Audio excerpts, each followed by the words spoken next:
അപ്പോൾ ബ്ലാസ്റ്റേഴ്സിൽ അടുത്തതിനെ ഒഴിവാക്കാൻ പോകുന്നത് നമ്മളെ കോച്ചിനെ ആയിരിക്കും. കോച്ചിനെ വേറെ ISL ക്ലബ്ബുകൾക്ക് വേണ്ടാത്തത് കൊണ്ട് നമ്മൾ ഒഴിവാക്കും എന്നാണ് മാനേജ്മെന്റിന്റെ പുതിയ അറിയിപ്പ്. കാരണം എന്താന്ന് വെച്ചാൽ നമ്മൾ ഈ അടുത്ത് നമ്മുടെ കോച്ച് പറഞ്ഞിരുന്നു ഇന്റർ കാശിക്ക് കേരള ബ്ലാസ്റ്റേഴ്സിനേക്കാൾ ഫണ്ട് ഉണ്ട് എന്നുള്ള കാര്യം. ഓക്കെ, അവർക്കാണ് കൂടുതൽ ബഡ്ജറ്റ് ബ്ലാസ്റ്റേഴ്സിനേക്കാൾ. അപ്പൊ നിലവിൽ നമ്മളെ മാനേജ്മെന്റ് അവിടെ പ്രത്യക്ഷപ്പെട്ടു. മാനേജ്മെന്റ് അവിടെ പറയുകയാണ്, ഗായ്സ്, ഇന്റർ കാശിയേക്കാൾ ബഡ്ജറ്റ് കുറഞ്ഞ ടീമൊന്നുമല്ല നമ്മുടെ കേരള ബ്ലാസ്റ്റേഴ്സ്. നമുക്ക് അത്യാവശ്യം ബഡ്ജറ്റ് കാര്യങ്ങളൊക്കെ നമ്മളെ കയ്യിലുണ്ട്. ഫണ്ടിന്റെ കാര്യത്തിൽ നമ്മളെ മുട്ടാൻ നിൽക്കണ്ട. അതായത് നമ്മുടെ കോച്ച് പറഞ്ഞ സ്റ്റേറ്റ്മെന്റിനെ നേരെ എതിർത്തുകൊണ്ടുള്ള സ്റ്റേറ്റ്മെന്റ് അല്ലെങ്കിൽ കോച്ചിനെതിരെയുള്ള സ്റ്റേറ്റ്മെന്റ് എന്ന് വേണമെങ്കിൽ പറയാം. എൻ്റെ ഒരു അഭിപ്രായത്തിലേ ആ ഒരു കോച്ച് പറഞ്ഞ് ചിലപ്പോൾ അറിഞ്ഞിട്ടുണ്ടാവില്ല. ഓക്കെ, എന്താ പറയാ പറയാ കോച്ചിന്റെ ഒരു അവസ്ഥ ആലോചിച്ച് നോക്ക്. ഈ ഒരു ക്ലബിൽ വന്ന് ഇത് എടുക്കുകയും ചെയ്ത് ഇപ്പൊ ആണെങ്കിൽ ആകെ ഇല്ല കളിക്ക് തോൽക്കുവാണ്. എന്താ ഒരു കോട്ടുണ്ടല്ലോ, പാമ്പ് അടിച്ചവന്റെ തലയിൽ അല്ല വള്ളി ചുറ്റിയവന്റെ തലയിൽ പാമ്പ് അടിച്ചിരുന്നോ, അങ്ങനെ എന്തോ കോട്ടുണ്ടല്ലോ, അതേ ഒരു അവസ്ഥയാണ്. ടീമാണെങ്കിൽ അവിടെ എത്തണില്ല, മാനേജ്മെന്റ് ആണെങ്കിൽ ആന്റി മാനേജ്മെന്റ് തേങ്ങ.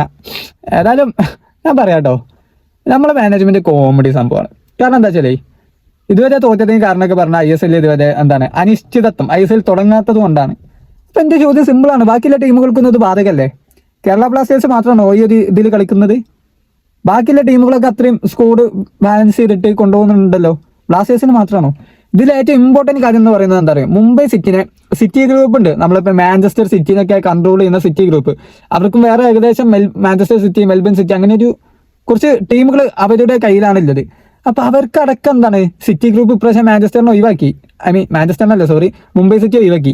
എന്നിട്ട് അവർക്ക് മുംബൈ സിറ്റിക്ക് ബാലൻസ് കണ്ടെത്താൻ പറ്റണ്ട. അതായത് ഈ മുംബൈ സിറ്റിയുടെ ഇപ്പോ അവരുടെ പാർട്ട്നേഴ്സിൽ ഏറ്റവും കൂടുതൽ ബിഗ് ഇൻവെസ്റ്റ്മെന്റ് നടത്തുന്ന ടീമാണ് ഈ സിറ്റി ഗ്രൂപ്പ്. അപ്പൊ അവരടക്കം പോയിട്ടടക്കം മുംബൈ സിറ്റി ഇത്ര രീതിയിലുള്ള ഒരു മെയിൻറ്റൈൻസ് കീപ്പ് ചെയ്യുന്നുണ്ട്. നമ്മളെ അവസ്ഥ എന്താ? നമ്മള് മറ്റേ TMT കമ്പി, ലെയ്സ്, പിന്നെ ഏതൊക്കെ മറ്റേ പാവം പിടിച്ചാൽ നമ്മളെ പ്ലേയേഴ്സിനെ കൊണ്ടുപോയിട്ട് ഇല്ലാത്ത ആടിലൊക്കെ കുത്തിത്തിരിക്കി വെക്കണം. പൈസക്ക് വേണ്ടി എന്തോ ചെയ്യാം മടിയില്ലാത്ത, അല്ലെങ്കിൽ എന്താ പറയാ, പൈസ കിട്ടുകയാണെങ്കിൽ ഏത് പ്ലേയേഴ്സിനെ വിൽക്കാൻ മടിയില്ലാത്ത, പ്ലേയേഴ്സ് കുറച്ച് പൈസ കൂട്ടി ചോദിച്ചാൽ അത് കൊടുക്കാൻ തയ്യാറല്ലാത്ത ഒരു മാനേജ്മെന്റ്. അവരുടെ കയ്യിലാണെങ്കിൽ ബഡ്ജറ്റ് ഇല്ലാന്ന് കോച്ച് പറഞ്ഞപ്പോൾ മാനേജ്മെന്റ് പറഞ്ഞില്ല, നമ്മുടെ കയ്യിൽ നല്ല ബഡ്ജറ്റ് ഉണ്ട് കേട്ടാ, ഇല്ലാത്ത കാര്യം ഒന്നും, അതൊക്കെ നമ്മൾ തീരുമാനിക്കാം, നീ പ്ലേയേഴ്സിനെ മാനേജ് ചെയ്യുക, പോയി കളി ജയിപ്പിക്കുക, അതാണ് നിന്റെ ഉത്തരവാദിത്തം. ഇന്ന് നിലവിലുള്ള പ്ലേയേഴ്സിനൊന്നും ആ ടീമിൽ നിലനിർത്തിയെങ്കിൽ ആ ഒരു കോച്ചിന് ഒരു 50% എഫേർട്ട് ഇട്ടാൽ മതി. കാരണം പുള്ളിക്കാരൻ്റെ ആ ടാറ്റിക്സ് പറഞ്ഞെടുത്താൽ പ്ലേയേഴ്സിനെ അറിയാം, അവർ എങ്ങനെയാണ് പരസ്പരം അണ്ടർസ്റ്റാൻഡിങ്, എങ്ങനെ കളിക്കുക അവർക്ക് അറിയാം. അപ്പോൾ എൻ്റെ അഭിപ്രായത്തിൽ അടുത്തതിന് കോച്ചിനേക്ക് അറിയുക. അപ്പം പിന്നെ നമ്മളെ ഈ ബ്ലാസ്റ്റേഴ്സ് തന്നെ 2 ടൈപ്പ് ഓഫ് ഫാൻസ് ഉണ്ട്. അതായത് ഒന്ന് നമ്മളെ മാനേജ്മെന്റിനെ എതിർത്ത് സംസാരിക്കുന്ന എന്നെ പോലത്തെ ചില ആളുകൾ, അതുപോലത്തെ ഒരുപാട് കണ്ടന്റ് ക്രിയേറ്റേഴ്സ് ഉണ്ട്. മറ്റൊരു ഭാഗം ഫാൻസ് ഓക്കെ, എത്ര കാലം നമുക്ക് ഈ മാനേജ്മെന്റിനെ സപ്പോർട്ട് ചെയ്യാം, അല്ലെങ്കിൽ മാനേജ്മെന്റിനെ മൂഡ് താങ്ങുന്ന ഒരു ടൈപ്പ് ഫാൻസ്. ഞാൻ അവരെ കുറ്റം പറയില്ല, പക്ഷെ എന്താന്ന് വെച്ചാലേ നമ്മളെ മാനേജ്മെന്റ് ഉടായിപ്പാണ്, അത് നിങ്ങൾ മനസ്സിലാക്കണം. അവർ നമ്മൾ ഈ പെസ്സൊക്കെ ഡീൽ ചെയ്യുമ്പോൾ അറിയും, സ്കാമേഴ്സ് അറിയും, അത്തരത്തിലുള്ള സ്കാമേഴ്സ് ആണ് അവർ. കാരണം അവർക്ക് നമ്മൾ ബ്ലാസ്റ്റേഴ്സ് എന്ന് പറയുന്ന ഒരു ക്ലബ്ബ് ഒരു അച്ചീവ്മെന്റ് നടത്താൻ അവർക്ക് ഒരു രീതിയിൽ ആഗ്രഹമില്ല. അപ്പൊ നിങ്ങൾ വെച്ചും അത് ഞാൻ എങ്ങനെയാ പറയണേ, ഞാൻ പറയാം, അങ്ങനെ ആഗ്രഹം ഉണ്ടായിരുന്നുവെങ്കിൽ ഇവാൻ വുക്കുമോനോവിച്ച് എന്ന ഇന്ത്യയിലെ ISL one of the best കോച്ചിനെ ഈ ടീമിനെ ഒഴിവാക്കേണ്ട കാര്യമുണ്ടോ? Sahal, Luna, Noah, Aimen, Azhar, Diamantakos, Paredes, ഇങ്ങനെ എത്ര പ്ലേയേഴ്സിനാണ് ഇവന്മാര് പൈസക്ക് മറിച്ച് വിറ്റത്? നിങ്ങൾ ആലോചിക്കേണ്ട വിഷയമാണ്. പിന്നെ ഇവര് പറയാനുള്ള കാര്യം, ഇവരെന്തിനും ഒരു ന്യായീകരണം കണ്ടെത്തും. ഇനിയിപ്പോ അല്ലെങ്കിൽ നല്ല PR കയറ്റും, പബ്ലിക് റിവ്യൂ, ബ്ലാസ്റ്റേഴ്സിൽ അതാണ് പ്രശ്നം, ഇതാണ് പ്രശ്നം.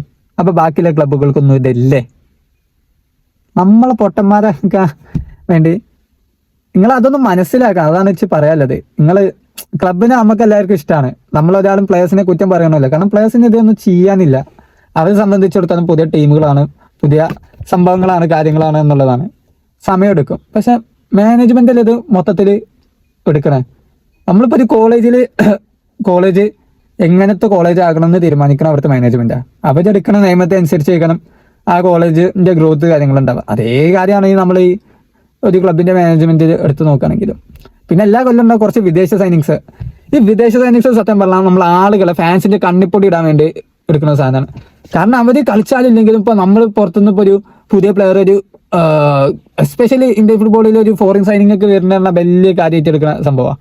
അപ്പോൾ അങ്ങനെ ഒരു 3-4 പ്ലെയേഴ്സിനെ ഇങ്ങോട്ടും കൊണ്ടുവരും കുറച്ച് പൈസ കൊടുത്തിട്ട്. എന്തിനാ? ഫാൻസിനെ കണ്ണിപ്പൊടി ഇടാൻ വേണ്ടിയിട്ട്. എന്നിട്ട് ചിലവരൊക്കെ ഉണ്ടെന്നും ചിലവർ വരും 1 മാസം കഴിയുമ്പോഴത്തേക്കും പോകും, അങ്ങനത്തെ സൈനിങ്സ് ഒക്കെ. അപ്പം നിങ്ങൾ മനസ്സിലാക്കേണ്ട കാര്യം ബ്ലാസ്റ്റേഴ്സിന്റെ മാനേജ്മെന്റ് ഉടായിപ്പാ. ഒന്നെങ്കിൽ അവർ തീരുമാനിക്കണം ഓക്കെ ചേഞ്ച് ചെയ്യണം, അല്ലെങ്കിൽ നമ്മൾ പ്രതിഷേധിച്ച് ഒഴിവാക്കണം, അല്ലാതെ വേറെ വജ്ജൊന്നുമില്ല. ഓക്കെ, ഏതായാലും ഈ സീസൺ ഏതായാലും മൂഞ്ചിയില്ലേ? ഈ സീസൺ ഏതായാലും മൂഞ്ചി, അടുത്ത സീസണും മൂഞ്ചും.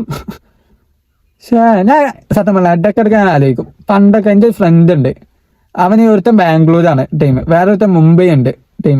ഞാൻ ഇടയ്ക്കിടയ്ക്ക് ആലോചിച്ചു വല്ല ചെന്നൈയെങ്കിലാണെങ്കിൽ ഒരു IS എല്ലെങ്കിലും ഉണ്ടായിരുന്നു. നമ്മൾ മാനേജ്മെന്റ്, ഞാൻ നോമ്പെടുത്തിക്കാണ്, അതുകൊണ്ട് ബാക്കി കൂടുതലൊന്നും പറയുന്നില്ല. ഏതായാലും നിങ്ങളുടെ അഭിപ്രായം എന്തായി കമന്റ് ചെയ്യാൻ മറക്കരുത്. ഓക്കെ, നിങ്ങൾ എങ്ങനെയാണ് ഈ മാനേജ്മെന്റ് നോക്കിക്കാണുന്ന സംഭവങ്ങളൊക്കെ. വീഡിയോസ് ഉപകാരപ്രദമാകുന്നു എന്നുണ്ടെങ്കിൽ പറയുന്നത് പോലെ ലൈക്ക് ചെയ്യുക, ചാനൽ സബ്സ്ക്രൈബ് ചെയ്യാം. അപ്പോൾ വേറൊരു വീഡിയോ കാണാം. ബൈ.